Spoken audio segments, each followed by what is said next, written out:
Candle sticks గురించి తెలుసుకుందాము. Dragon fly doji, grave stone doji, long leg doji, classic doji, ఈ 4 doji candles గురించి మనం డిస్కస్ చేద్దాము.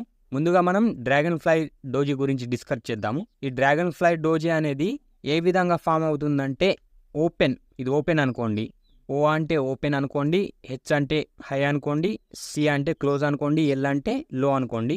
అయితే మార్కెట్ ఏమైంది, మార్కెట్ అనేది ఓపెన్ ఎక్కడైంది, ఒక 100 ప్రైస్ దగ్గర ఓపెన్ అయింది అనుకుందాం. ఒక 100 ప్రైస్ దగ్గర మార్కెట్ అనేది ఓపెన్ అయ్యి మనకేమైంది, హై అనేది 100 ఉంది, హై అనేది 100 ఉంది. కానీ లో ఎంత వరకు వెళ్ళింది, లో అనేది 50 వెళ్ళింది అనుకుందాం. లో అనేది ఒక 50 రూపీస్ వెళ్ళింది అనుకుందాం. లో అనేది 50 వెళ్ళింది, హై అనేది 100 ఉంది. మళ్ళీ క్లోజ్ వచ్చేసి ఎక్కడైంది, మళ్ళీ 100 దగ్గరనే అయింది. ఈ విధంగా మనకు డ్రాగన్ ఫ్లై డోజీ అనేది ఫామ్ అవుతుంది. ఈ విధంగా అంటే ఓపెన్, హై, క్లోజ్ అనేది సేమ్ ఉంటుంది, కానీ లో అనేది ఎక్కువ ఉంటుంది మనకు. అంటే ఇందులో ఏముంటుందంటే